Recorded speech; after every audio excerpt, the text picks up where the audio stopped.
Good evening, ladies and gentlemen, and welcome to yet another edition of the show, Trek Wednesday, stardate 2016.167 at 22:04 Eastern Standard Time. Ladies and gentlemen, I want to take a moment here to recognize one of our own is no more with us. I know she's better known as a celebrity to the general public, but she is also a gamer and a YouTuber. We want to recognize the loss of Christina Grimmie. And in conjunction with those that have felt loss, both in Orlando and in Kenya, I would like for a moment of silence, please, at this time.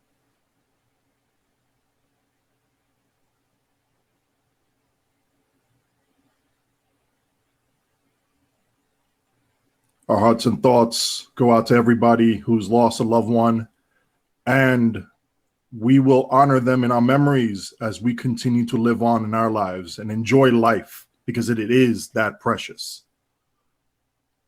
There are a couple YouTube clips that I would like to have people check out for Christina, so it will be included in the show notes. And for those who know of people, who are friends of friends, whatever your connection is to anybody here who has lost someone, we just want to say we're thinking about you. Thank you very much for all the love and support that people have been sending to each other. And I say let's keep it up and have that type of unit. I guess the best word for it is just that kind of unity that brings people together and say, look, we're human beings. We respect and love one another. And let's try and bring that into daily lives instead of just waiting for a tragedy to happen. Now on to something a little less serious. On with the show. We have here for our panel right now, we have Zeph from Zeph Films, and I understand that you, sir, have put out some nice material today. Please, let us know what you've done here. I did, but we have another guy here too. Oh, we do? I'm sorry. You were kind of like shining so bright. I didn't know there were other people here. Oh, Jesus. I guess we can introduce him to here. I mean, we know Sarcasm Detector here. I mean, we know he's a shipbuilding expert here. We know this man says, you got to get good and shows people how to get good, so you can't argue with that. Greetings, showers. Welcome to another episode of the show on this fine Wednesday evening. Joining me, I am the Sarcasm Detector here with, of course, Odin Knight and the emergency broadcast hologram, Alan from Zeph Films. I really hope you're going to enjoy today's show. Somebody, please, bring Mikey back for a minute. Have this man checked out. Have him checked out. No. Mikey's fine. He's off doing certain things for me, secret intelligence stuff. And while he's gone, I've been minding the medical bay. Oh, great. Not this again. All right. No more uppers for you. You're off. You're cut off, man. What uppers? I'm my usual grumpy self as usual. SOB's going to be crying a little bit, that he missed this one here. He will be. The chief of cheesy tactics needed a moment off because he had a cheese overload after he looked at the new talents for the Agents of Yesterday. The Time, I don't know what the hell you want to call it, Time Lord rep. And Doctor Who fans are rejoicing right now. And he's actually a little bit sad that there's no immunity cheese listed in there anywhere. But, things will change soon, right? Right? But anyway, I see right here, top of the list, we have patch notes coming up. I didn't have time to look at it yet. Did anybody here actually look at it and see exactly what's coming down the pipe? We're just going to run through it. I looked at it real briefly. Generally some back-end server doohickey thingamabobs being changed. So that's probably why the maintenance is going to be an extended maintenance. I'm going to assume that it's going to be an extended maintenance for all of Cryptic's games, so it includes Neverwinter. Some issues with the summer event have been fixed. So the Targ Hog is going to be working at its proper proper speed, some excessive load times, and the one grade P for me, the Spiral, the Great Tower, flying high event, where you have to spin around that big phallic tower at the other end of the map. That one was bugged out, which I had actually I ran into this morning. So that's being fixed. And a number of other things. A couple of changes to the foregone Xiphus Heavy Escort.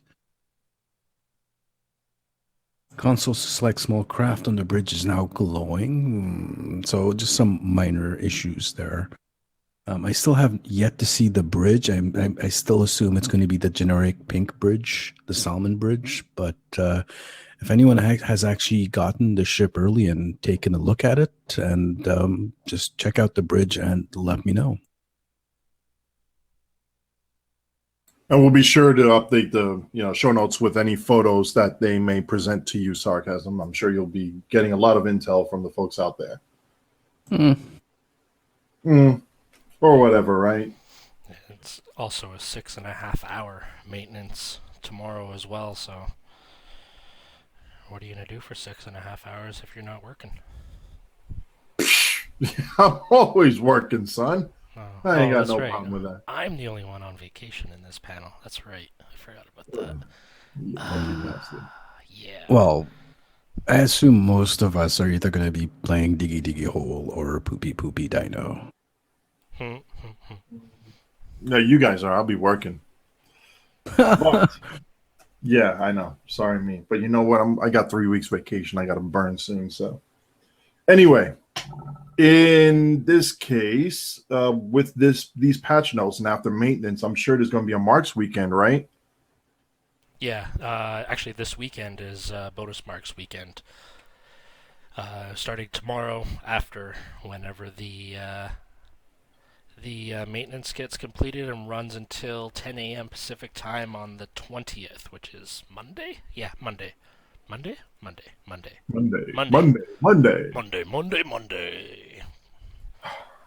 So any tips we have for our users out there who are going to be running along with any STFs and trying to get as many marks as possible? Oh, yeah. Yeah. Get good. The better you are, the more marks you'll get. Because the better you are, the quicker you'll finish the queues, and the more you can chain them, and the more marks you'll get. So get good. That public service announcement was brought to you by Sarcasm Detector. Realize that even with a whole bunch of meds in this system, the Sarcasm Detector is still working 24/7 for your benefit. Get good. Sarcasm Detector good. Also, yeah. Don't forget to gold plate that stuff. Yes. Got to remember that fun stuff. Yeah, well, there'll be a couple of us running chain whatever, so the more people, the better. And see us in the DPS channels. We're pulling people from different fleets. I'm sure 602 will be running something. Latinum will be. Reddit will be. There'll be a couple of people organizing a whole bunch of chain runs for all the queues anyway, so we'll try to keep the downtime to a minimum. If that's your thing. Well, personally, I'm pretty much really done with all the reputation, so I don't really need marks for anything except maybe converting to Dill.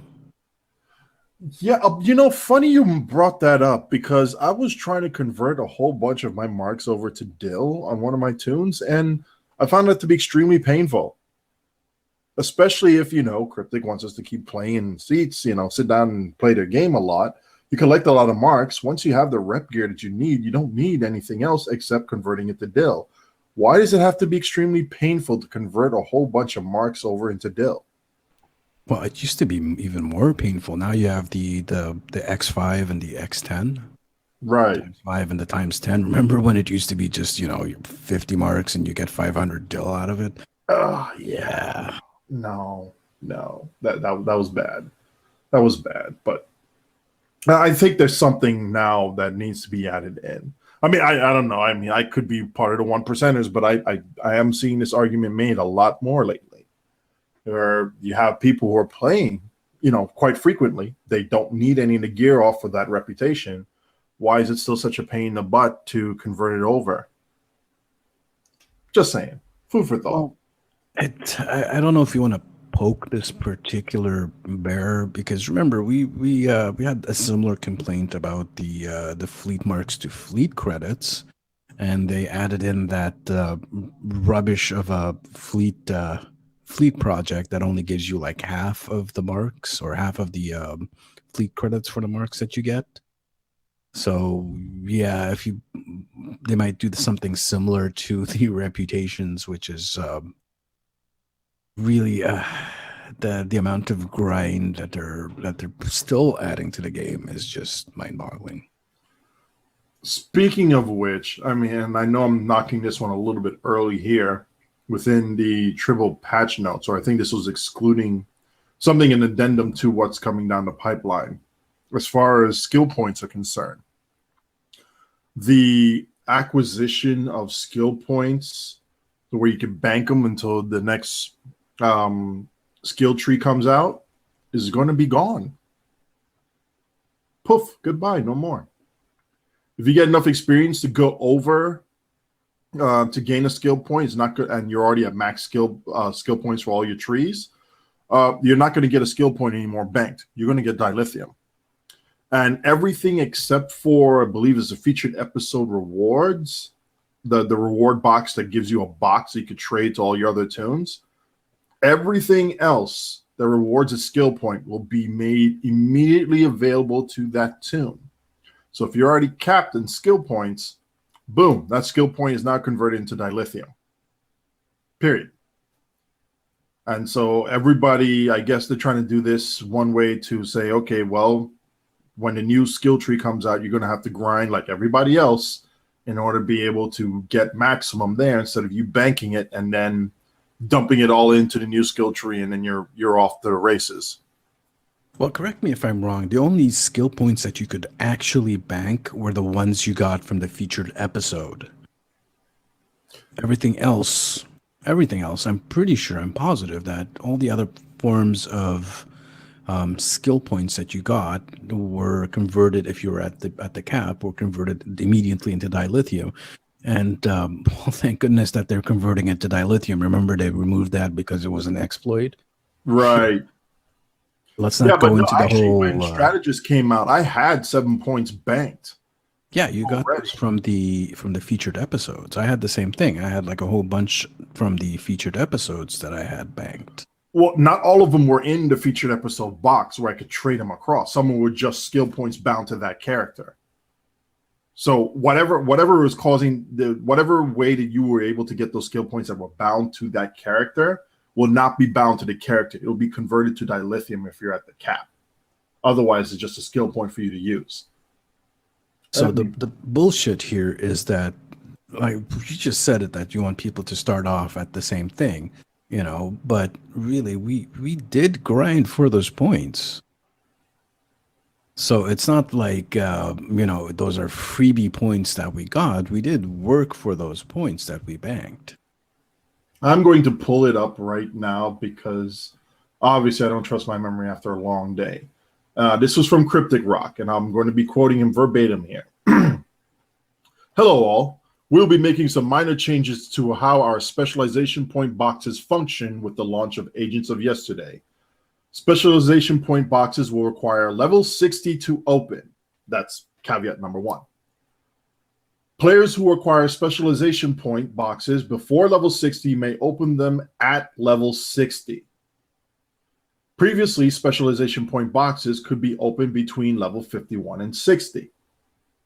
Specialization point boxes will open automatically when acquired at level 60. This does not apply to the box from the featured episode weekly reward. This box will remain tradable among characters on your account. This was previously inconsistent. Some boxes would open immediately and others would not. Specialization point boxes will give dilithium when acquired while at the specialization point cap. This functions in the same manner as earning a specialization point from leveling up. Previously, specialization point boxes could bypass the cap. That's the change. I don't see why this change was needed. It wasn't something that was broken, and it wasn't something that was exploitable.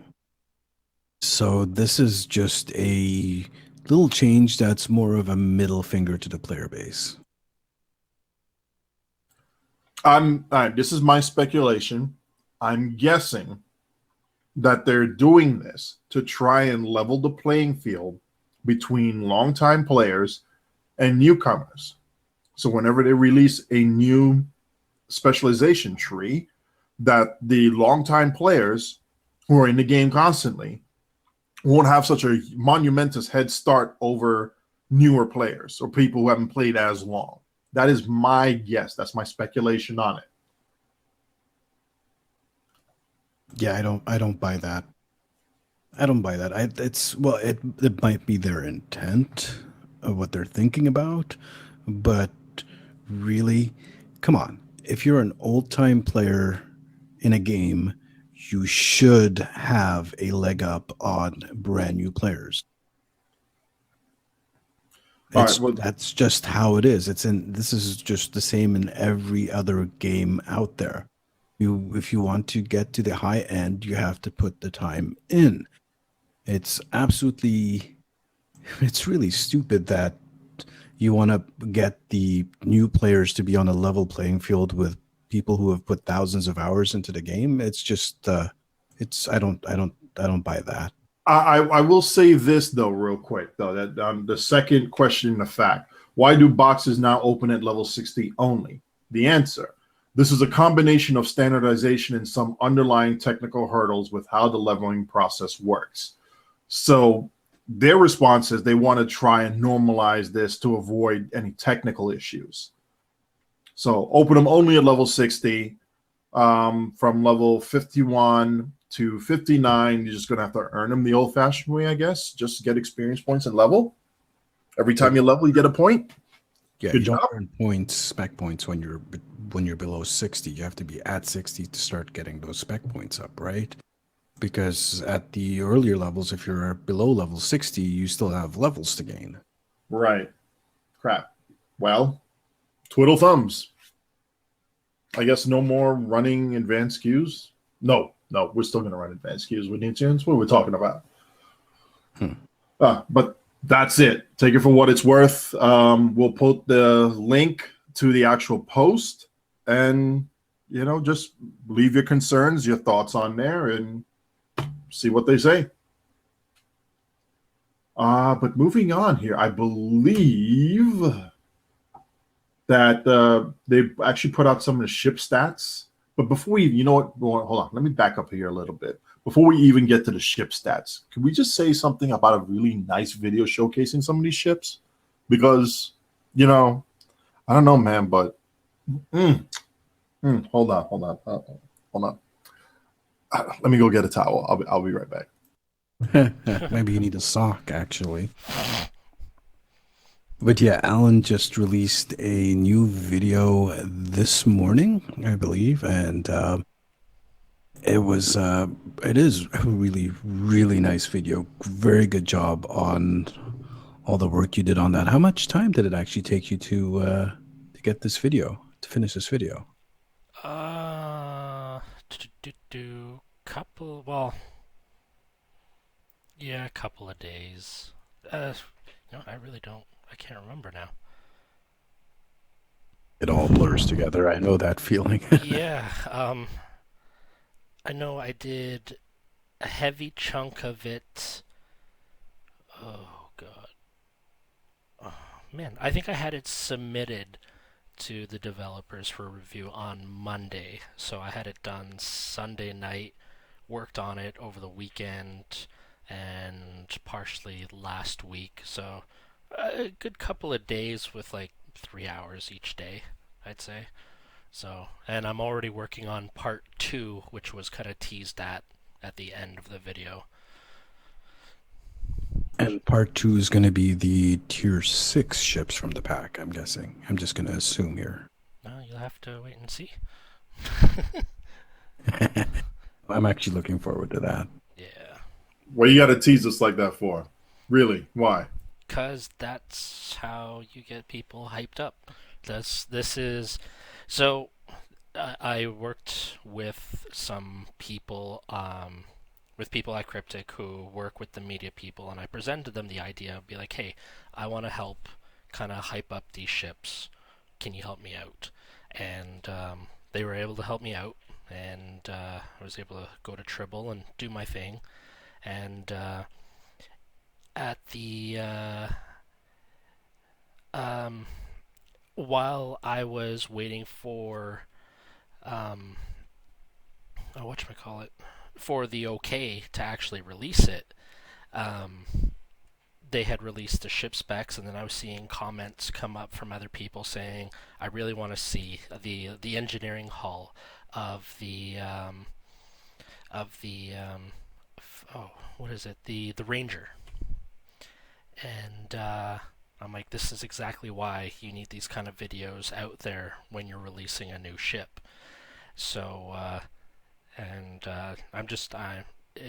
saw some comments on Reddit with some people saying that they didn't regret buying the pack now that they've seen the ships like in more angles than what was put out in the blogs, which was like the one angle, and then they introduced a couple extra angle pictures after the fact. But yeah, so I think this idea worked out good. And it seems like some other people are interested in getting it now that they're able to see the ships a bit better, and yeah, so. So I remember my thought on this when I was watching this, Bob, and I think I told you this comment was the Daedalus. The man, that is such an ugly ship, but you managed to make it. I mean, it's still ugly. It's still really. I'll even go out and say it's fugly, but you still made it kind of look good in its ugliness. It's I don't want to.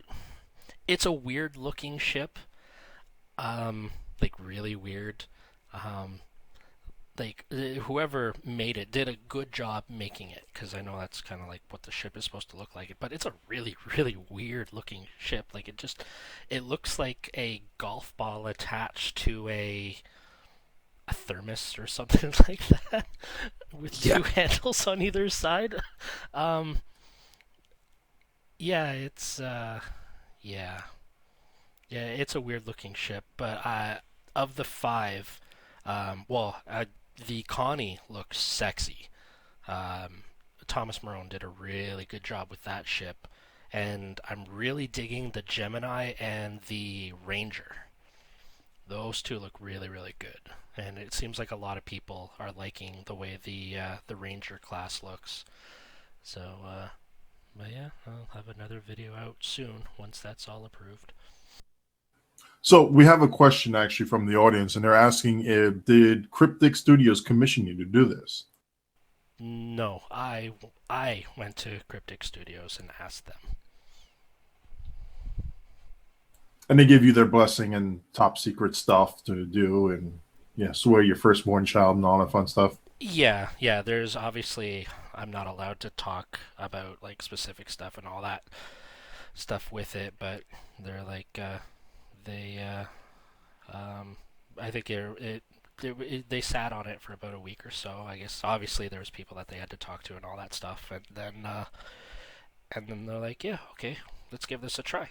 So I did, and here we are. And I, I personally think it's a big success. We'll see after the next. There'll be two more videos. But so far with this one, it seems like there's a lot of hype for the 23rd century ships, and hopefully, I know people will be really interested in seeing the next set of ships, which will be like the Enterprise J style ships. That's what the next video is going to be, and then the third one is going to be the cross faction ships. So we'll see. And the stats of the ships are actually really, really good. If you don't mind, if we segue into that. Yeah, this is actually a perfect time to segue into that because they released. So funny enough, the day that I submitted the video for review decryptic, they released the specs for the 23rd century ships, and yeah. Why do you think I started with you first on this? Hmm. So I'm just looking at it, starting off with the Daedalus, which is the tier 2, so level 10. You have to be level 10 to get this ship. It's a science ship, and just looking at it, just the first glimpse at it, I'm thinking, all right, the tier 6 of the ship is going to be really, really fantastic. It's got jumps out right out at me. It's got a 1.32 shield modifier. So I'm going to assume that the tier 6 version is going to have probably a 1.4, 1.45 in there, but just the scaling of going from tier 2 to tier 6. Two tactical consoles, an engineering and two science consoles, ensign tactical engineering and science, and then a lieutenant universal. Remember, this is just a tier 2 ship, so the highest thing it gets is a lieutenant, but that lieutenant is a universal, so very versatile. Right away, you can put that lieutenant as a science engineer or a tactical. Actually, I'm sorry, it has a lieutenant science already. So ensign tactical, ensign engineer, and a lieutenant science, and then the lieutenant universal. So right off the bat, you can really go out on it. You can put that universal as an engineer or a tactical, or add more science if you so desire. But personally, I would use that lieutenant universal as a tactical. It's a 2-2 ship, so it's not that big of a difference from other tier 2 ships. I think all the tier 2 ships are something similar, either 2-2 or 3-2. I'd have to go back and double check that. Base turn rate 16 and plus modifier 2, so already it's as fast and as maneuverable as like tier 5, tier 6 escorts. Inertia 65, yeah, it is very beautiful ship in that regard. So for leveling between level 10 and 20, I know it goes by in a blink of an eye. This ship is going to be it's going to be a very nice ship. One thing I do recommend to people, and they kind of like scratch their heads and like wonder what the hell are you talking about. For leveling up, I really recommend science ships, because really, as you're going up in levels, these ships are just unstoppable. You might not think it, but yes, they will out DPS both the cruisers and the escorts, the tactical ships, as you're leveling up with a very specific type of build. You just put in scatter volley and you put in single cannons and turrets and go to town, and you will out DPS everything. So this is going to be a very nice leveling ship in that regards. The next ship is the level 20 ship, the Perseus class escort, and here we can see the power ramping up a little bit. So lieutenant commander, tactical, lieutenant engineering, lieutenant science, and the lieutenant universal. 3 tactical slots, 1 engineering, 2 science. Again, base turn rate of 16 and 0.2 impulse modifier, so it's just as fast and maneuverable as the Daedalus. And again, it's comparable to the tier 5 and tier 6 escorts in that regard. Very nice ship. I mean, it looks really nice. Looks like a very basic TOS style Akira. Yeah. Or a more advanced Miranda class, maybe. I'd say more of a Miranda than an Akira. Could go either way. And then the next ship after that is the tier 4, so level 30 and above, Gemini class cruiser. 4 nacelle ships. It seems to have the same or similar saucer section as the Perseus, but with just a thicker nose, I guess you could say. Yeah. Look, it seems that they're a little bit more reinforcement around the deflector section on the hull. Pretty much. It looks like they made the Perseus just a little bit bigger and added the two extra nacelles and that, like you said, extra reinforcements. The ships, all these, apart from the Daedalus, they all look very, very similar. So there is that theme going there, and I guess that would make sense because from that time period, all the ships should look very similar to each other. Similar building philosophies, you could say. Yeah. Uh, Weapons wise, it has 4 front, 3 in the rear, so only 7 weapons.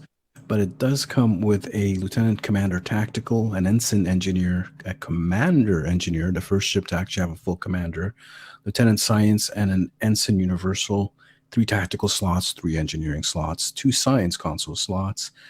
Turn rate is 8, which is actually mid-range for a cruiser.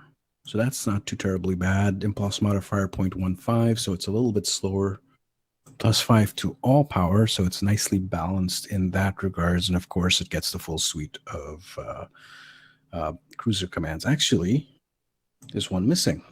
Maybe this is a bug or something. This is supposed to be a cruiser, so it should have all 4 cruiser commands.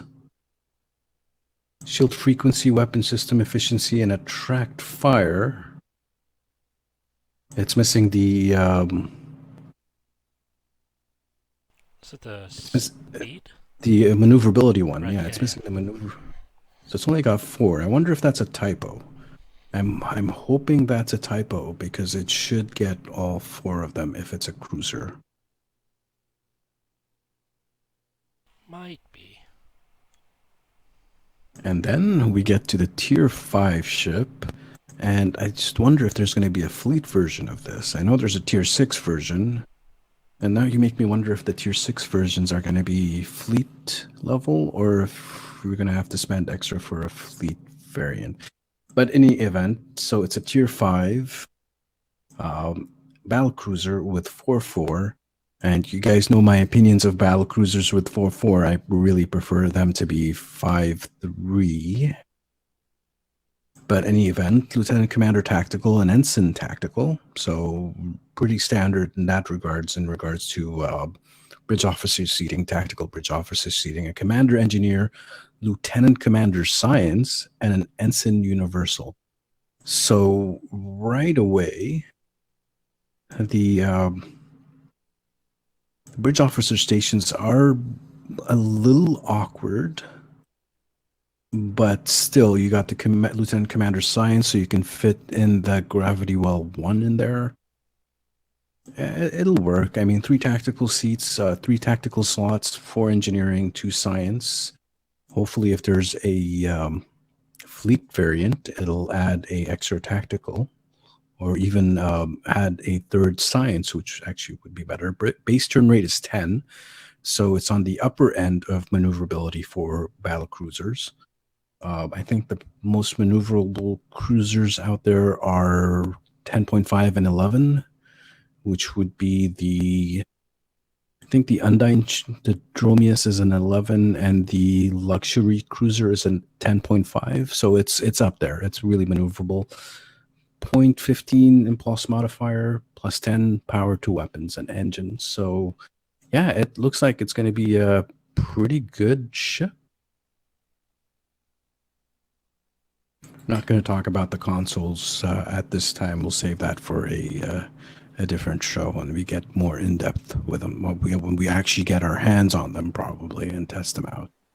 Yes, we are Proteus, who's already on Tribble, and he's going to be testing out as much as he can right now. So he's been our man on the ground there, actually on Tribble, giving us a play-by-play whenever he gets new info that is pertinent to what we're looking for.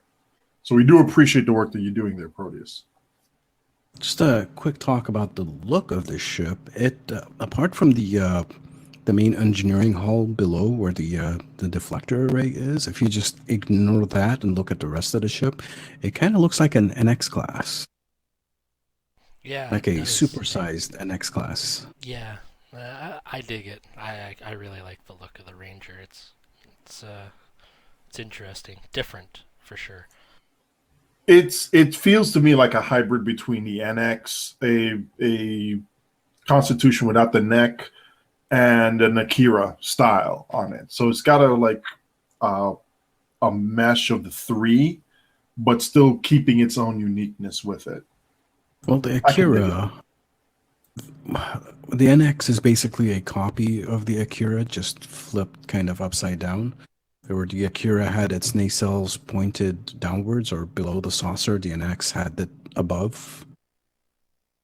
Actually, So that reminds me of there was a concept art for the NX. Man, I can't remember what it was. yeah, the NX refit, which had a engineering hull, basically a neck and an engineering hull taped to the bottom of it. Yeah, I'm trying to find that picture now. I remember when I first saw it, I'm like, oh yeah, this looks pretty fucking cool.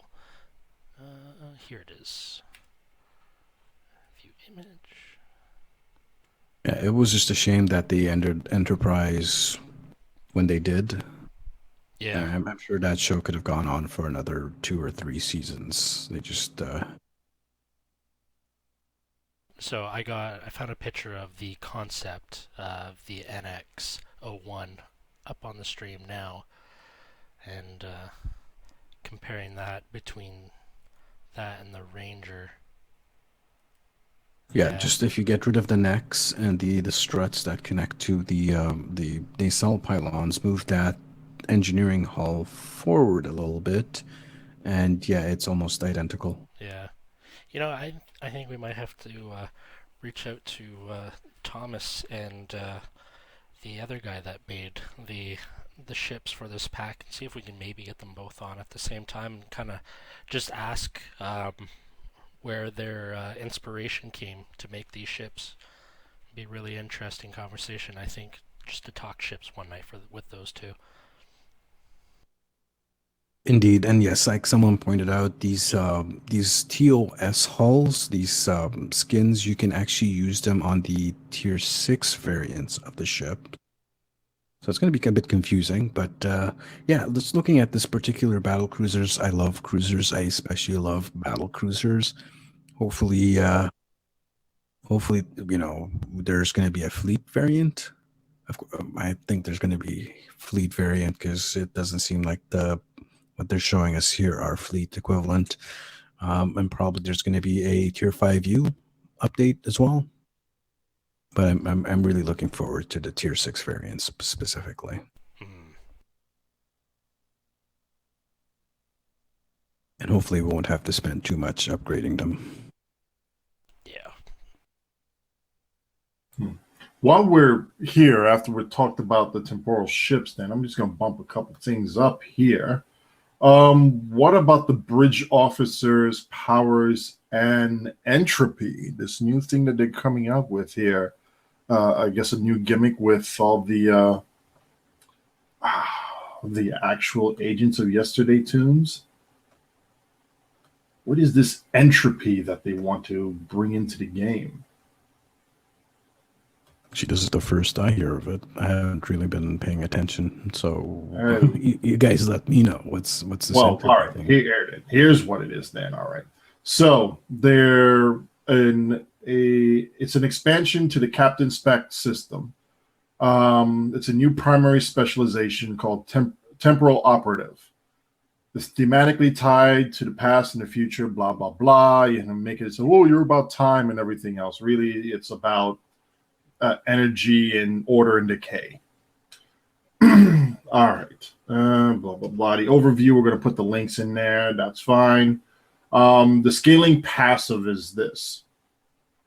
As long as you have the temporal operative specialization active, you will gain +5 to +50 exotic particle generator skills and kit performance skill. The bonus starts at +5 if you have a single ability, and it ramps up to +50 when you have the entire spec complete. You also get a starship trait with this. After 15 abilities are unlocked, you get non-linear progression. Description is like an unconventional tactic, to say the least. Engaging a ship in reverse will offer benefits as you slowly slide backwards in time in a very measured pace. Removes the power drain penalty from moving in reverse, and after traveling in reverse for 5 seconds, restores a small amount of hull and shields every second while remaining in reverse. So I guess this is kind of their way of saying, here's your manual back step, and boom, here you go. You're going to get healed. All that damage and wear and tear that you have when moving forward in time that normally happens. Nope, we're going to reverse that for you. After 30 abilities are purchased, that means you get 30 abilities. Boom, here's the second tier of it. You get the improved nonlinear progression. It's the same as the regular version, but after traveling in reverse for 5 seconds, reduce all recharge timers by 0.2 seconds for every second while remaining in reverse. All recharge timers. Now, clarify this for me. All recharge timers. Does that include captain abilities? Does it include console abilities? Does it include bridge officer cooldowns? What do you guys think? So they haven't specified. They're being very Cryptic. very cryptic. So it sounds like it's all recharge timers. So literally everything. Everything. Are they trying to passively give us a new challenge where we need to go into ISA and do the whole goddamn thing in reverse? Tank has already got plans for that one. He already beat you to it. That's right. He's practicing right now as we speak. Oh, probably in his rainbow turret boat, I'm sure. Exactly. Yeah. Exactly. Yes. It's not much of a reduction, though, so I wouldn't get super hyped up. 0.2 seconds every second. So you'd have to reduce like 1 second off your cooldowns, you'd have to be reversing for an additional 5 seconds, additional to the first 5 seconds that you have to do it for. Yeah, so you get 1 second off after the first 10 seconds. And then for every 5 seconds, you get another second off again. Which really is not much of a reduction, really.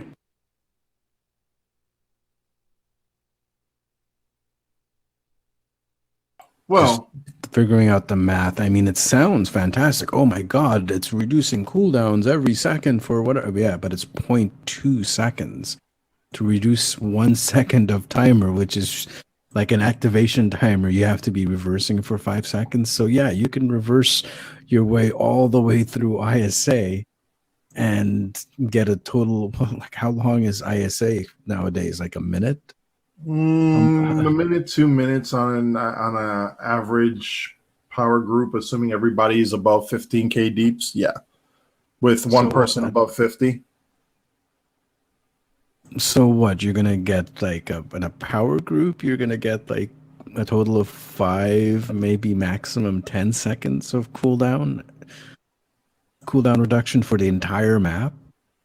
Yeah, don't get your hopes up. It's not really that great of a... Hey, I see this great for Borg disconnected elite where you could just fly around and reverse the entire map and just pop cooldown. Jesus. Yeah, because it does count. It does count even when the cutscenes are in. Whatever's happening in game at that time still continues on. So any dots or hots that are on you are there. Your movement, you're still moving. So it's not like the cutscenes are going to interrupt. That's at least another 5 seconds right there. Yeah, exactly. It's really a power. So yeah, but you know what? They get boosted a bit. But you know what? It's still better than demolition teams. It is still way better than demolition teams. Just the this first tier one, the 15 points one, yes, I would say so, because of the heal and all that. That's right. Actually really nice. But the For the 30 ability one, where it adds that little thing, yeah, no, that's useless.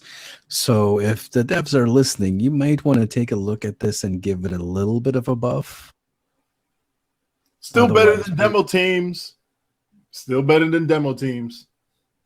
which could also use a little bit of a buff. I mean, come on, stop being shy and give us some proper abilities. Stop giving us these rubbish pieces of shit abilities that no one ever uses.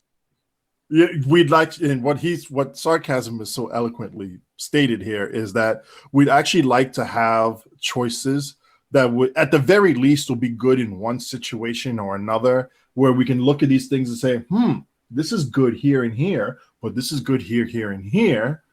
Oh, all right, I'll swap this one out for this one here, and this one out for this one here whenever I do this map, and this one out for over here. Those are actual, game choices that would say, yeah, this is exciting. I want to reconfigure this, every so often. I want to min-max or want to enjoy it because it's a fun ability that's actually useful as well. Whereas, not so much. Yeah, Jay, it's 1 second cooldown reduction every 5 seconds.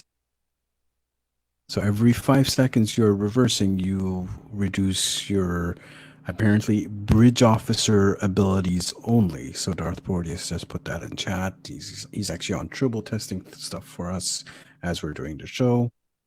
So yeah, it only affects bridge officer abilities. So right away there where it says all recharge abilities, yeah, they pulled another cryptic on us.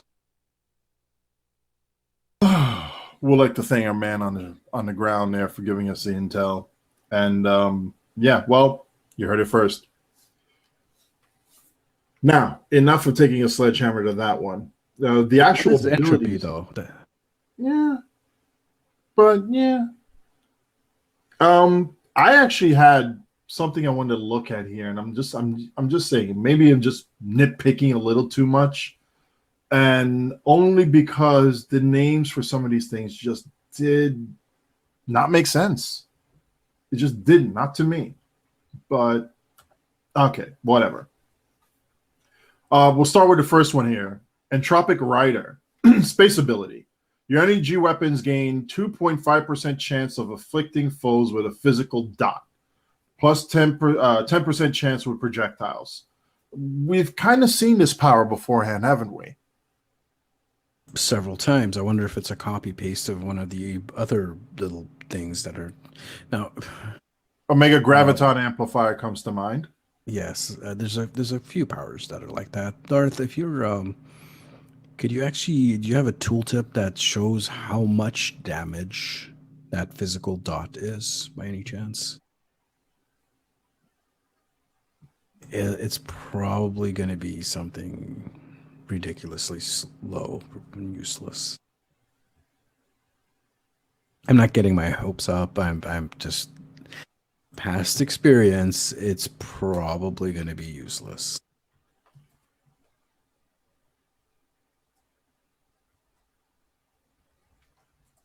While we're waiting for him to say that.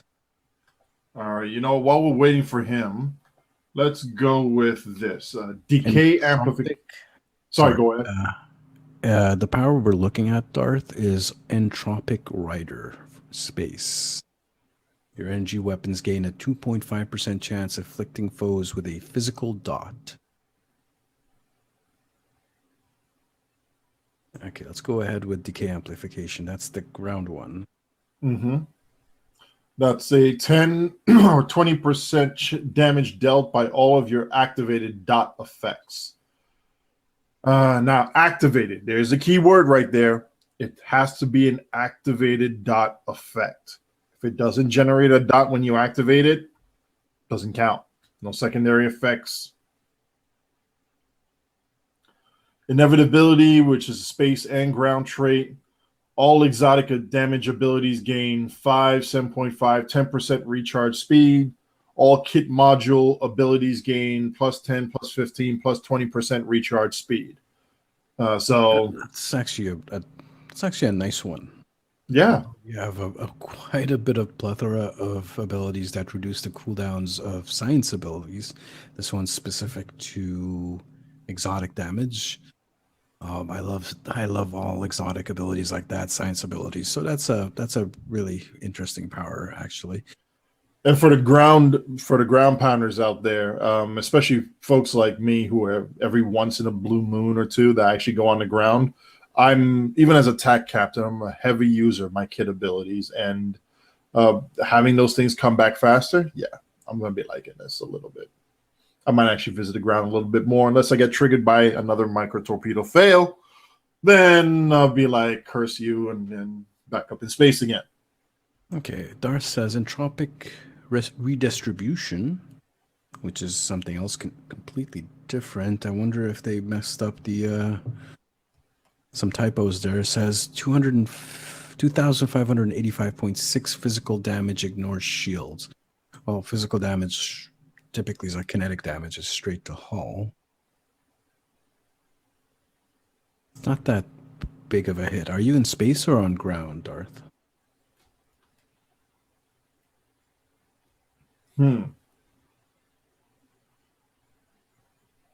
Oh, there we go. 352.8 physical damage every second.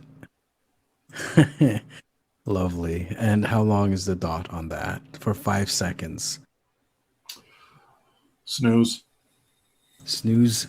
Yeah, definitely a snooze on this one. That's actually worse than a mega graviton amplifier. Yeah. Actually worse. Okay, so which one did we get up to? And We're going to uncertainty. activating any exotic damage or kit module ability grants you a moderate amount of temporary hit points with a long duration, can stack up to 10 times. That seems interesting, actually. It's not too bad. Temporal Rebuke is a ground one. 10% chance when struck by a foe within 10 meters. Foe is teleported 30 meters and rooted for 10 seconds. Okay, that's seems interesting. I'm actually going to say watch out for this one, because depending on how the teleportability works, if there aren't proper checks in play, they may be teleported into a wall.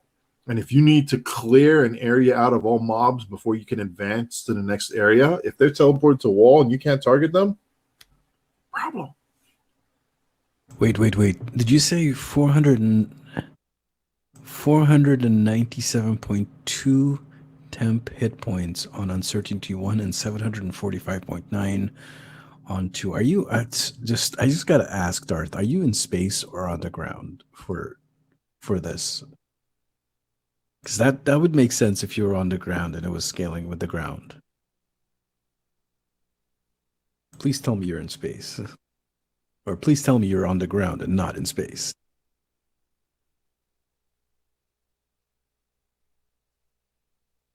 I mean, he had another 4,000 hit points. Oh, boy. Oh, boy. Yeah, okay. So when they say a moderate amount of temporary hit points, they mean a miserly amount of temporarily hit points. Well, moderate if you're like level 10 or under, I guess. Yeah. Well, let's just get clarification here. I'm going to ask him, what level are you? No, I think he's level max level. 60, yeah. He's max level. Yeah, he should be. Yeah. But 745.9. Oh, boy. 7,000 hit points. Really? That's not moderate. You can do more damage just looking at a cube. Yeah. All right, he's max level. Yeah. Yeah. No. Okay, so the next one, this is going to be a repeat of the command school, really, where pretty much everything is useless, except for maybe like one or two things. Let's take a look at the next one. Decaying Rebuke. Add a strong physical dot effect to foes that are struck by your Temporal Rebuke. So that's, in addition to being teleported 30 meters and rooted for 2 seconds, they get a strong physical dot. So PSA... Strong 31 hit points a second? When when Cryptic adds these qualifiers like moderate or strong, just replace everything with weak, because that's how Cryptic operates.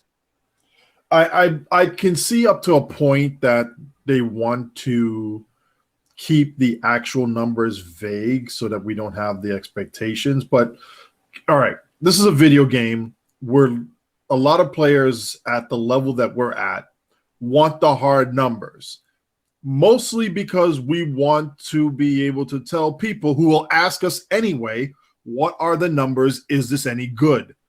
They want it quick and easy. They want us to analyze it so they can get the quick and easy. Vague terms like this, I get it. Things are subject to change. You don't want to have, people looking and say, oh, you changed the number, blah, blah, blah. Just put in big, bold, red letters because you put it down at the bottom, put it at the top. Numbers are subject to change. And then put out numbers in there. And then we say, hey, this is too strong, too weak, just right, needs more fine tuning, whatever. That's great. But moderate, and then we find out that moderate really is weak, is pathetic. And then strong, and you come off strong on the ground is like what? 38 hit points, 40, 50? What? We don't know. And then when we test this out and say, well, okay, well, your definition of strong here for this power is different from strong for a different power. And it's not even scaling when it's two like abilities. They're not even using the same type of scaling there. So please, just as a matter of future practice, when you're putting out stuff like this, don't use these abstract, non-descriptive terminologies here that do not match up with what we actually see when we're testing. Please. It doesn't help anybody. But if you run this power, you're going to get massive damage. 358.6 damage per second for 5 seconds. Against a 10,000 hit point mob. Yeah. 10,000 hit point mob. Oh, I'm sorry. That's like the minions minion. I'm sorry. My bad. Because most of the mobs I'm seeing are like in the millions, all right? So, in any event, let's move on. That's like the plasma torpedo that it goes out. But yes, please, let's move on. Anomaly leash. This one's actually semi-interesting. Your anomalies slowly move towards your current targeted foe. Includes Gravity Well, Tychon's Rift, Subspace Vortex, and more. Now, on the face of it, this looks interesting. This actually sounds really interesting. And then I see the slowly move part, and I just have to face palm on that.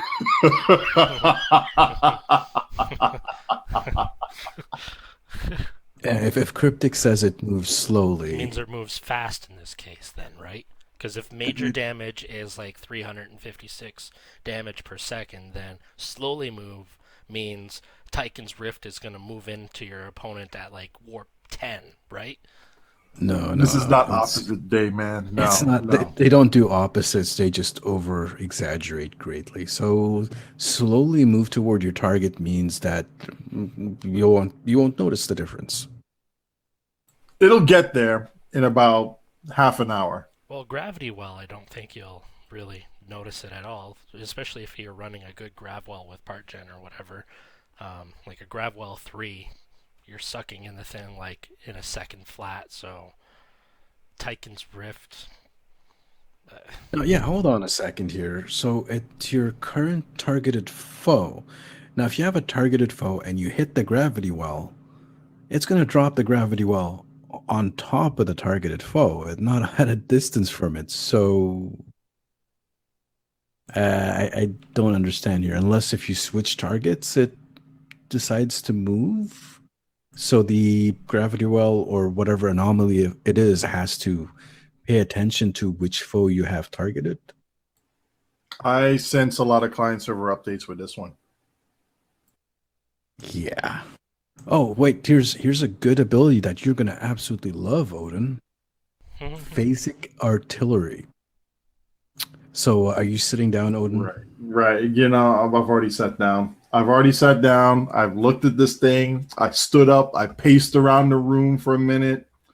I sat back down again, got up, walked around, and then sat back down, Did you grab your looked towel? at a couple threads that I posted from last year, and specifically stated that beefing up the hit points of destructible torpedoes will not fix the problem.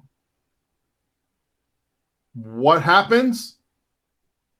They buff the hit points of the torpedo. So let me read this off here. Your mines and targetable torpedoes gain a large amount of temporary hit points after launch, approximately 5k at level 60. All right. I was gonna have a full Cisco moment, and then I thought, no, because no, it's just not worth it. It's not.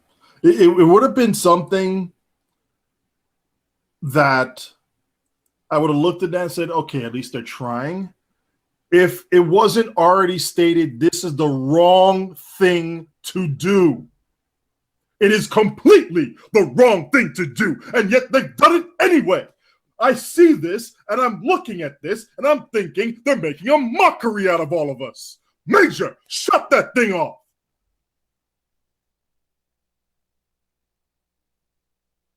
All right, that one's a joke. And you know what? It's actually a farce. So let's move on to the next one.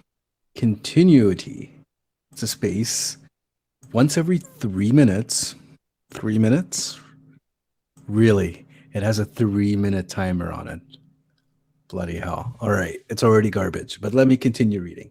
Once every 3 minutes, when reduced below 10% hull, teleport 8 kilometers backwards, heal a massive amount of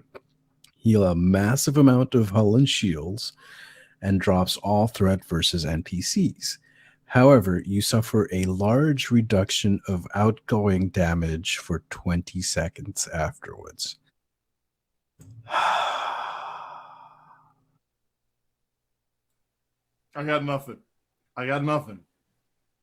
Oh, well, no. Here's Proteus. It says 26,000 hull and 15,000 shield regen per facing. That's actually pretty decent. That's not bad. Actually, so it's kind of like an invincible then. A really crappy invincible. All That right, well, heals you.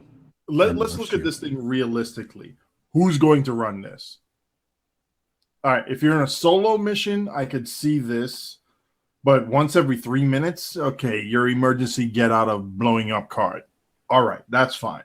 Teleport backwards 8 kilometers. Okay, I get it. Gets you out of harm's way. Any torpedoes in the air will still chase you. Because, duh. Heal a massive amount. The massive amount, depending on, I don't know if it scales with the ship. And here's something, as an aside. Could you put like a percentage of your maximum hull, like massive being 60% of maximum hull, maximum base hull? How about that? Or 80% or 75%, some sort of percentage of that. That way it scales with the ship. So we know that, this quote unquote massive is 75% of your unenhanced hull.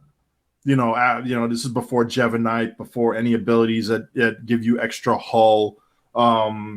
Any activation of, like, say, attack pattern beta or whatnot gives you extra hit points, blah, blah, all that crap.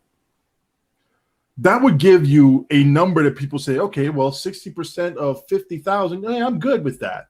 Okay, I can understand that. All right, but this, all right, no tank's going to want to run this. Anybody who's doing DPS is going to suck on that DPS for 20 seconds. 20 seconds. I mean, granted, 3-minute timer, but 20 seconds. You'd rather take the death and run back in. This is actually, what's the reduction? And here, a large reduction. What's the reduction? 10%, yeah. 20, 50? Does it it's 10%. It triggers a 10% hull. Does that not conflict with Invincible as well? Oh, well, you definitely don't want to run this then. Well, do we know if this is a passive or active ability. The assumption with these is that they are passive. So, so you're doing ISA. You want to get your GDF, then this triggers.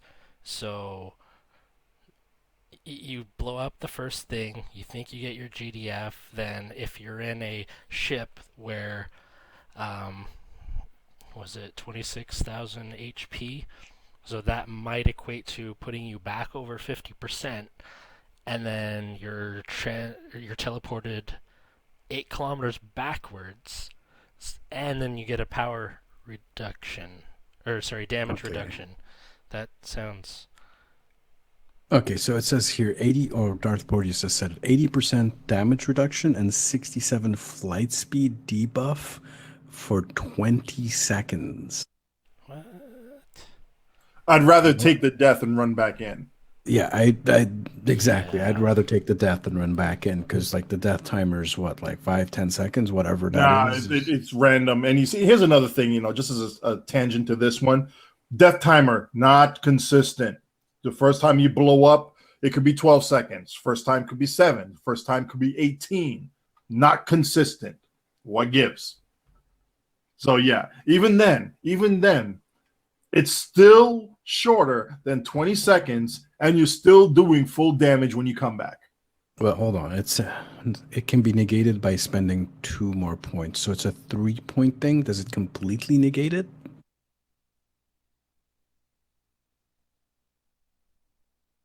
And what is it negating? Just the damage buff all the way.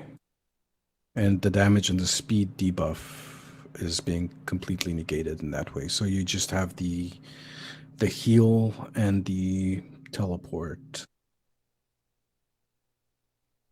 I don't know, man. I mean, it could be interesting, but you're teleporting backwards, so you're Not good for a speed run. Yeah, it's not good for a speed run. I mean, if you're doing an ISA, typically you'd want to go up and cuddle against that first cube to get that GDF. Yeah, this thing's going to interrupt your GDF. You're not going to be able to get a really nice GDF. I mean, if you get like 20%, you can probably pop it, but below 10%. All right, and here's something that I wish could actually be put into something like this. It will give you the ranking abilities for each one of them to say, okay, this changes at rank 2 or to rank 3. That way you'll have more information with it instead of just reading this, because people read this and like, I'm not going to do it. So, all right. Apologies for the initial rant on it. Proteus set us straight with correct information. Thank you, Proteus, for doing that. Still, though, your attack captains are going to use this. Engineering captains that are going to be tanking and wanting to do DPS with this are going to want this. That leaves science tunes, space wizards, side torp boats, DPSers that don't chase for GDFs. You will or don't have a GDF available to them. The positioning is critical, not just for your survival, but also for you being able to stay in the fight and then do something with it. That teleport is going to be nasty. That I'm telling you is going to be very nasty for people. Yeah, it's going to put you out of harm's way for energy weapons and for the mobs there. But again, any torps that are airborne, they're still going to chase you. They're still going to hit you. So yeah, those torps will chase you across the map. Now, there aren't any other abilities on the list that we see here. We're just going off the list that was published. So Proteus did mention a different power a little bit up in the chat. Let me scroll up, see if I can find it again. I think he said Temporal Crossfire. Let me see. Oh, Temporal Crossfire, level 2 with exotic abilities, triggers weapon cycle haste, 5% on trigger, stacks 4 times. well, that's for all you energy users out there, because torps and mines. Oh, what's haste again?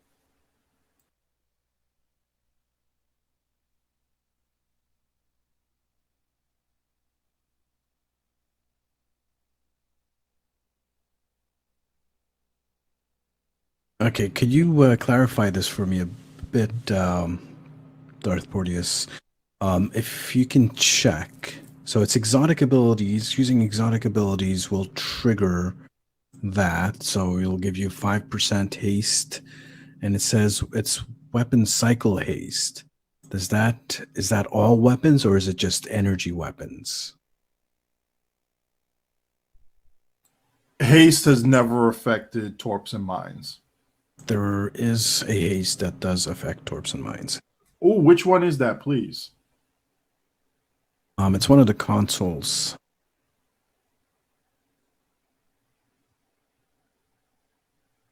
Yeah, the timeline stabilizer affects torpedoes and mines. That's the only one.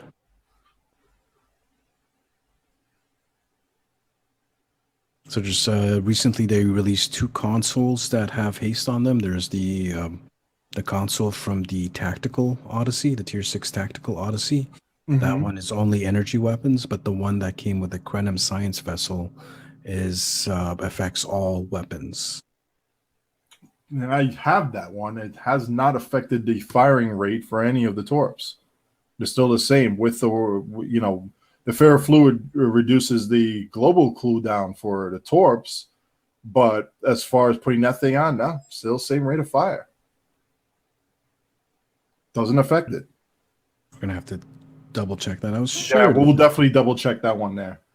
But anyways, it just says just energy weapons. So that's there you go. For the temporal crossfire, whatever. Is there any other abilities? You said read the next two abilities, so we don't actually have the next two in the list. Darth, could you just give us a quick type out of that, please, before we move on? I don't know. I'm not feeling too excited about this. I mean, they really seriously have to work this over. I see some of them being good for science, like really good for science. One ability really good for ground, but are you going to run that for one or two abilities for ground, and then two of them for science to give up either as a primary or a secondary? You know what? This will end out as a joke spec, because I remember back before the command spec came out, a bunch of us were in the focus group and we were giving them feedback about the command spec, and they pretty much just listened to us when we pointed out bugs and completely ignored us when we did some recommendations for improving some of the powers.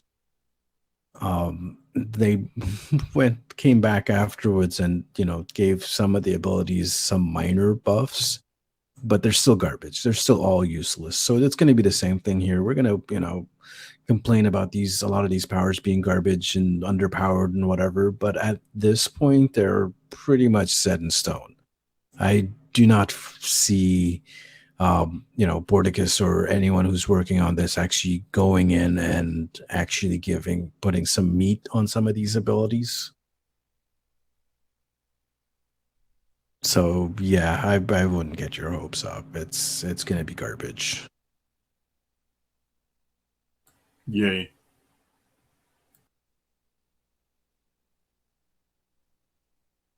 Meh. Move on. What do we have next? Oh, let's see here. Let me see. Bridge officers, obviously training the bridge officers, the usual stuff. Make your kits, buy them, whatever. They can only work within the seatings that have a temporal, that will seat a temporal agent. Temporal operative specialist. There are some abilities that are listed here. And, as an aside, as I was reading these, I put this in the show notes. Couldn't we change some of the ability names there to better fit what the ability is? And the second one, as we read these abilities off really quick, ask yourself, doesn't this sound familiar somehow? It's almost, and I'll leave this with people here. I didn't want to put this initially in their heads, but I want to put this in here. It's almost as if they were doing a revamp of the science abilities, but making them affect as far as physical, do physical damage instead of being based off of like part gens or something just to that, and then doing regular damage, hull damage, bypassing, blah, blah, blah, whatever. On to the abilities here. Ground. Degeneration affects a single foe with a physical dot that grows over time. Very quick cooldown, allowing frequent reapplication. And there's a mechanic here that's either a build. If you have an ability that's a builder, you're adding entropy to the target, and then anything that consumes that will. Let me see, where is it? Yeah, anything that does that will add another ability or effect to that target based off of the number of stacks of entropy on that target. So, with that said, some attacks are builders, some attacks are consumers. There are very few attacks that will do neither, but are based off of how many stacks of entropy are on that target. So in this case here, degeneration adds +1 entropy on the last tick. So I'm assuming that it's going to keep track of the number of ticks, and each individual tick has a certain timer, and after that expires, you get 1 entropy for that. So I'm assuming that's how it's going to work, but that's my assumption. Next one, entropic contagion affects a single foe with a physical dot, which lashes out every few seconds to deal damage to other nearby foes. The builder for this is if no other foes are not nearby. This is what we've seen in context.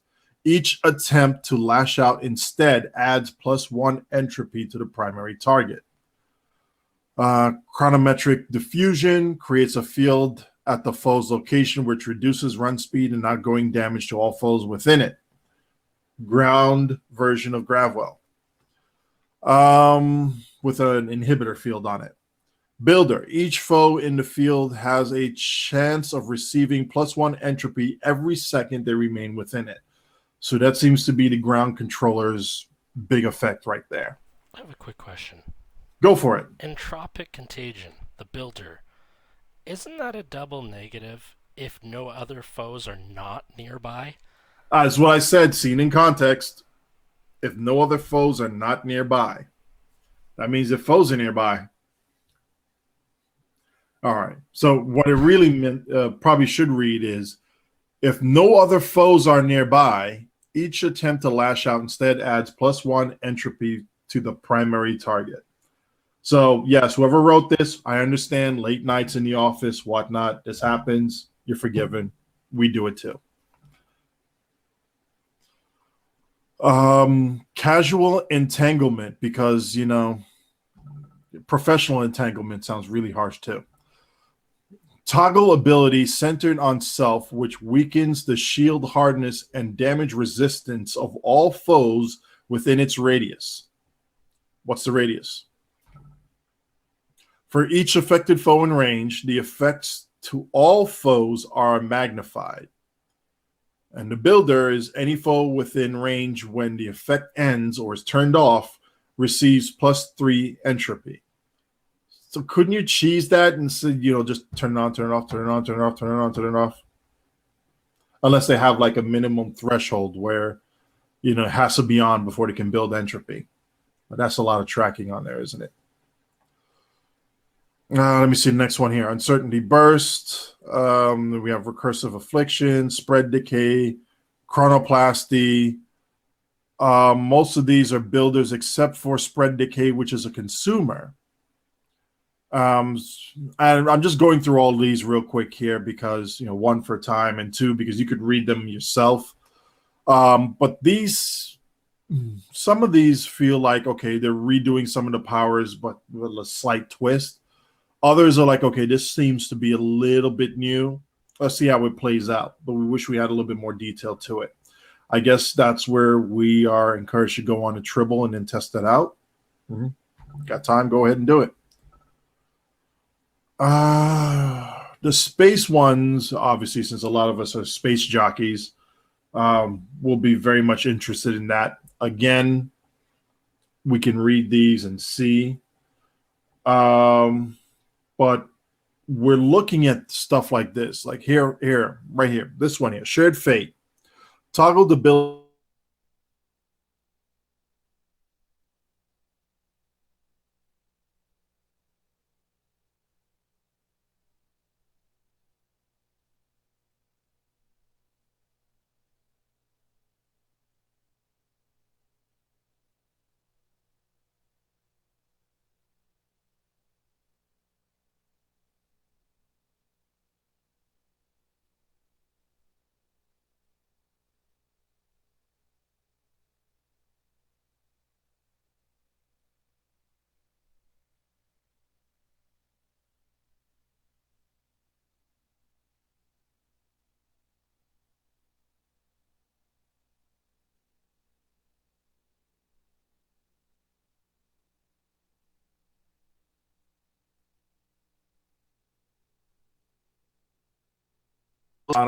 all of these temporal agent abilities seem to definitely benefit science.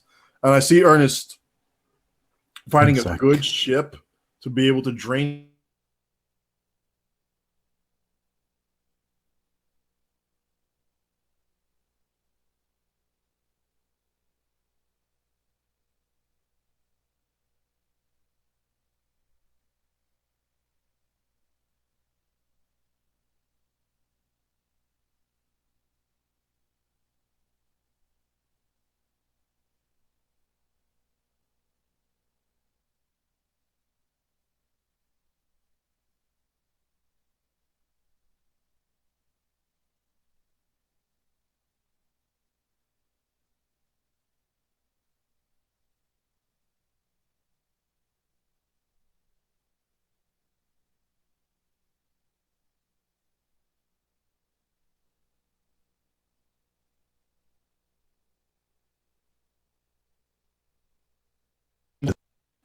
facing a random direction and are confused for several seconds. Okay, hold on. All Feed right. his dad again. No, I think we're okay now. Computer was just taking a huge dump. Swap file. I believe so. Yeah, you know what? We're gonna have to get you a RAM drive and put that swap file on the RAM. And it won't do that. Yay. Mic check, mic check. Give me a thumbs up if people can see this. Yeah, we're getting okays in the chat. It's not the show without a technical difficulty, right? Yeah, exactly. All right. So Heisenberg amplifier. The targeted foe and all of their allies within 5 kilometers are instantly teleported in a random direction, facing a random direction, and are confused for several seconds. The teleport will not function on very large or stationary foes, but the confuse will. And it's also a builder. All affected foes receive +1 entropy. So this is the trolling power in space now. Yay. Yay. So there's quite a bit of powers. I mean, we're really not going to know too much about them until we actually get the ability to test them extensively. I know we have Darth Proteus is on Tribble testing stuff for us and feeding us info, but really we're gonna have to set up a team and just do some extensive testing on that to really figure stuff out. There is one thing here I actually want to bring. And Ernest, as you're listening to this, tell me if this sounds familiar. Timeline collapse. Creates an unstable anomaly at the target's location, which will pull nearby foes towards its epicenter for a few seconds before violently exploding. And it's a consumer, so foes with entropy will find it more difficult to escape the anomaly's pull and will take additional damage from the explosion, which removes all entropy. Why does that sound familiar? Seems like a gravel with high part gens. Yeah, there was another ability that I was looking at on the list that sounded like suppressing fire. Basically, yes. Which basically causes an anomaly that reduces their speed and outgoing damage. It's basically suppressing fire. It's a copy-paste. But instead of being fired off by your weapons, it's actually an anomaly. So it sounds like there's a lot of copy-pasting of abilities from different schools into this. I guess we'll have to see how it all comes out after everything's been tested and then see whether it actually compares to the original ability or if entropy being in play adds something else to it. But we'll see after testing. Ooh, it's showing minus 21.4 pull per second, enhanced by entropy, disables pilot maneuvers, and 5k physical damage, which increases close to the center. But disables pilot maneuvers, that's interesting. That's very interesting for PvP. I can see the tiers now. Oh, Hmm. I need to get my buckets. This is going to be good. Hold on a second. SOB's not actually going to have pilot maneuvers. What? What? We also had a couple names here that probably would have fit better for some of these abilities, so they'll be included in the show notes. We also have the reputation, which we're definitely going to go over after we get a little bit more intel on him. We'll include the link in here as well so you can see it. And just wanted to do a couple other little fun things around here real quick. Tankia has given us a little bit of information on improved tachyon beam. It's a Starship trait. It is working extremely well with Drain-X. So if you have improved tachyon beam slotted and a lot of drain, you're going to expect some extremely powerful drains from any abilities, including a weapon that I personally use, the Quantum Phase Torpedo. Talk about stripping 7K shields in an instant. That's what improved tachyon beam is doing when you stack it with freaking Drain-X. Oh my gosh, it was just, when he did that, and I saw like, yeah, I might need to get that. Bridgerns has his Galaxy tank. We'll put the link in there, and he's actually put a lot of work into making this thing pretty, and everybody can read it and see how nice it is, as well as his own success stories in it. So he has brought this over to STO Builds. A couple folks had contributed greatly to it, to him in his build, and he just decided to do a nice little write-up on it and show people exactly what he's done, and it looks nice. So we're going to put a link in there in the show notes for it. Somebody's actually put a template to design your own dedication plaque. You know, the ones you see on the ships themselves on the bridge. Well, now you can make your own. And a couple people have actually done that. So I need to give credit. I forgot to put the bloody name on here. So forgive me, but the link will have it there. So Fury of SRF. That's it. That's why I didn't put the name in there, because it's already there. So we want to thank you for that, for making that template. And I will let Sarcasm take over the rest of this here for the moment. Well, actually, let's let the emergency broadcast hologram take over for the next bit. Let's see what you did there. It is media, and you are. Yes. Drop my gravel and start talking. Exactly. There's the show notes. Whew. All right. This week in Stowe videos. Well, this first one's not really STO. Really, they do play Star Trek Online. We had them on the show once before. The boys from Trek Yards have begun their Mission America. So last week, Captain Folly and Commander, I can't remember the other guy's name, but Hawkins, thank you, have met up in the U.S. And they're doing daily videos on their adventures in the U.S. I believe they had they went over to Doug Drexler's house yesterday or two ago. Had a barbecue with him and a few other guys from the Star Trek industry, and Captain Folly, who is Canadian, by the way, he put up a personal thing. I guess he was at the set of Axanar, and he did one of his captain logs on the set while he was there. So we'll put the link to their videos there, so you can go check it out. Next thing, Pal Gaming continues his Canon with one N ship series.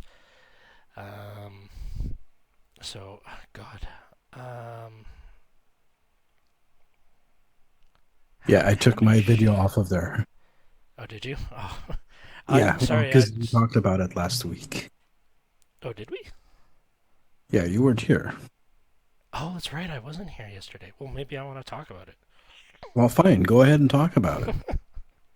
But no, PAL Gaming has sorry, I'm taking care of something in the chat here. There we go. God, he's put out like what 10 videos of different Canon ships. Sorry, my mind is all over the place now. Most recently, he did a Canon as in following ship lore, Mirror Universe assault ship. He did a Defiant the day before that. He's done a lot of ships. Nova, Saber. I believe he did a Sovereign, Stargazer, Olympic. So there's a lot, but we've put the link to his channel so you can go check it all out. There's my video that we already talked about. And Odin, you put out a video. Romulan Plasma Torpedo theme build and discussion. It's the first video I've ever done, and Astro Zombie has been very kind to help me with the production on it. And by help, I mean I made the man suffer through 3+ hours worth of material, and he trimmed it down by 50%. And he made it good, so yeah. And there's also one other thing in here I'm going to put down, but Reddit STO Builds is having a weekly ship discussion, and it's going to be on the, let me see, I just had that thing right up here. Here we go. On the Astika, the Manassa, and the Hazari Destroyer. Oh, interesting. Those are all really nice ships. Indeed. Now, I am working on my next video, and it's a little bit delayed because procrastination. But it's basically a comparison of different weapon types. So basically comparing the Tetrion build to an anti-proton build. And I think you guys might actually be surprised by the results of it. And that should be coming out soon, trademark. Nice. I think that's all we have really for stove videos that I could find. And if you have any stove videos out there, this is everybody out there in the audience. If you have any that you feel should be featured on here, please, by all means, contact any one of us, or even better, post it in any of the show threads out there. Say, hey, I want you guys to go check this out. If it's worthy to put it on the next show, do it, because we like to showcase what people are doing out in the community. See. Interesting. For SciTech, no, I was lazy this week and didn't find any sciencey, spacey articles, but there's something in here. Was that you, Odin, who put that in there?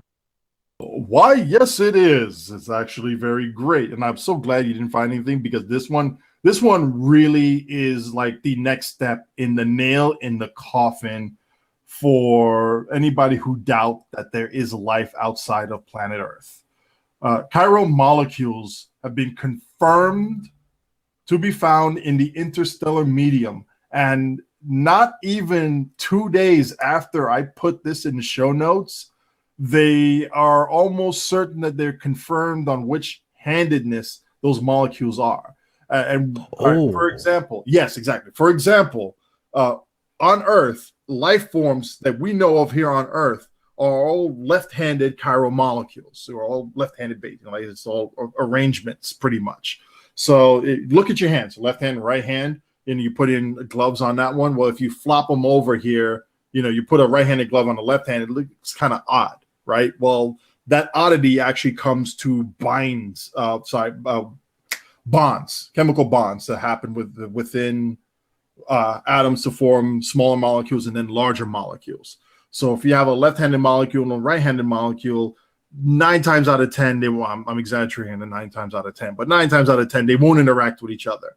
Now, there are some molecules that can flip their handiness to be able to come out and interact with the other ones that are there. So you can have right-handed molecules interacting with left-handed molecules because they can rearrange their bonding structure so that they way, oh, look, I'm now a left-handed molecule. I can go play with you guys. Cool.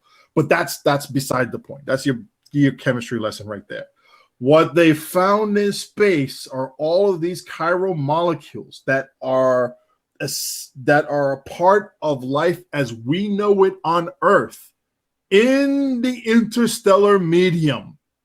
So not only can you say, okay, we found isocyanide out in the interstellar medium, that is a component for life as we know it here on Earth, but I forgot the bloody hell of the molecule. It's some sort of freaking hell. I'll remember it later after the show. But it's an essential part of it for some amino acids. And once they determine the handiness on this is just like F you, every single creationist out there. The odds of us finding life in some form outside of Earth just shot up monumentally. This is just like, yeah, I'm going to be blabbering on for a moment. I'll just shut up now. So, all right, let me just explain what chiral molecules are.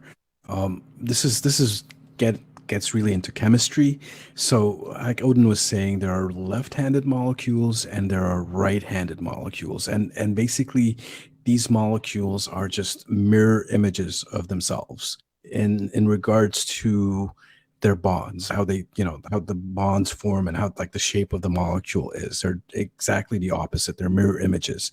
Now, these molecules cannot interact with each other. And this is important because all life here on our planet are left-handed chiral molecules. So everything that we eat, like the sugars, for example, all the sugar that's on this planet is a left-handed molecule. If there was a right-handed sugar and someone fed it to you, you would not be able to process it. It's just impossible because you're made out of left-handed molecules. Another thing about chiral molecules is the conundrum about them is when you're creating molecules in a lab. So you have your beakers and your science equipment, whatever, and you're combining, doing chemistry stuff. You will get an equal number of left-handed and right-handed molecules. Now, here's the thing. Everything on Earth, all the amino acids, all the building blocks of life are all left-handed molecules. So where did all the right-handed molecules go? Where did all the right-handed sugars and amino acids and stuff, where did those go? So that has been the question. And one of the theories is that it's the I guess it's the gas clouds in space that actually forms the interstellar medium. That is pretty much more or less like the big stellar nursery. Now all these giant gas clouds that are around there, you have dust that will end up start clumping together, and eventually over time enough of them clump that they generate enough gravity to start clumping more, blah blah blah. Whole bunch of the dust and gas start spinning around, forming together, adds pressure, builds up gravity, and oh look, you got a protostar. And then all the other gas and dust around it will start swirling around and orbiting, and eventually they'll start colliding, blah, blah, blah. And you form a solar system with the protostar in the center.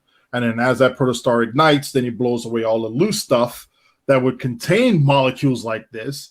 And some of them will land on these planetoid bodies. And they will start clumping with these planetoid bodies. And then, oh, look, here's a planet. Now it has all these molecules that are there. And it's waiting for the right condition to happen, whether it takes hundreds of thousands, millions, or even billions of years before the right conditions come about to where these things can start rearranging and self-replicating. And the moment you hit self-replication, you are at the fundamental foundation of life.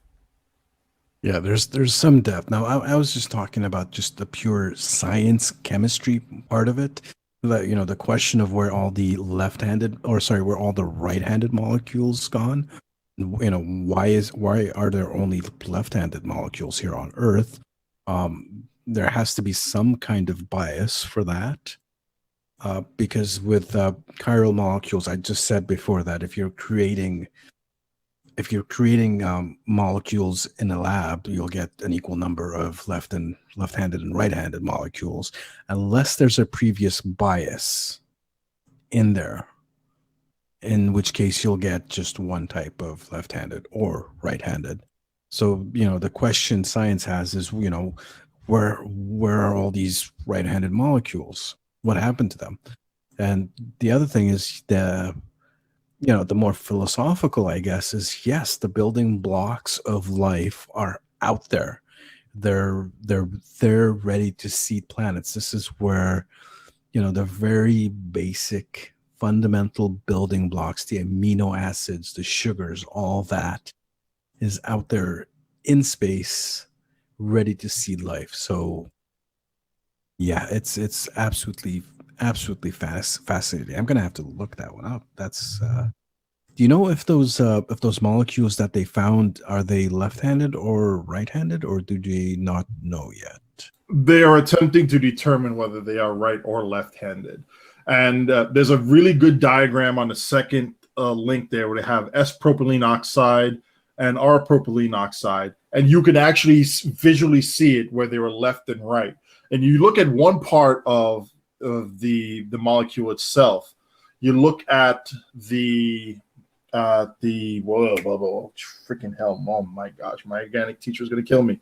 If you look at the meth portion of it, you turn it around, the R-propylene to have the same, facing in the same direction as the S-propylene, you see it that the methyl portion of it is actually matching up properly. So they're the same orientation, binding angles, all that. It's the oxide.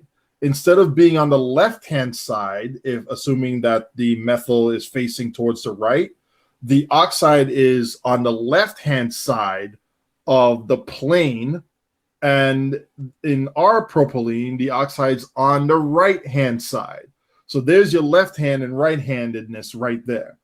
And this is the part here where you say, well, okay, which one is it? Because if it's left-handed, well, crap, we're going to have a lot of stuff in space that if this develops could be potentially compatible with our own life here on Earth. That boom, just blows your mind. That means when we're traveling over there, we don't have to worry about terraforming it or bringing our own agriculture and growing this there or trying to find some way to manipulate the flora and fauna and any other life that we choose to eat on that planet to make it work for us. We don't have to take any extra steps. It's already there ready for us. If it's right-handed, we got problems. Then we have to take those extra steps, whether it's terraforming, whether it's molecular manipulation, or whether we need some sort of enzyme to do something else to help break it down so where we can actually use it. But that's all the biochemist realm. I have no clue what the heck all that crap is. So that's all on them. That's absolutely fascinating for the future of space travel and colonization. Because if you run into a planet where, it's a copy of Earth, and they have all these trees and animals and whatnot, but everything is right-handed molecules, right-handed sugars, you can't eat any of that. You can't use it. It just doesn't. You can't interact with it. I mean, like, you can interact with it, you can pick it up and stuff, but you can't digest it. So that's absolutely fascinating. So gonna have to keep track of that, actually. I think that's Indeed. it for tonight. Yes, it is. And we'd like to thank our special guests, Avalon Ice over in Australia. Say hi to your raid crew for us over there. He's an old Aussie buddy of mine. And to everybody out there who will be playing STO, stay tuned. Go watch Zeph Films' video. You may be very well tempted to buy the Agents of Yesterday pack. I'm sure the boys and girls over at Cryptic Studio will love you. I know Maria will love you for it. So go out there. For all the people who are testing and providing us data for this to mull over, thank you very much for doing so. Darth Proteus, thank you for taking point on this. And to everybody else who supports the show, check your mailbox within the next couple of days. A gift to us from Mr. Bringer. He has given us a few gifts, and we will select some people at random to be able to receive some of those. So we thank you very much for being patrons of the show, and we will see you out there. Have a good night, folks. Have a good night. Good night.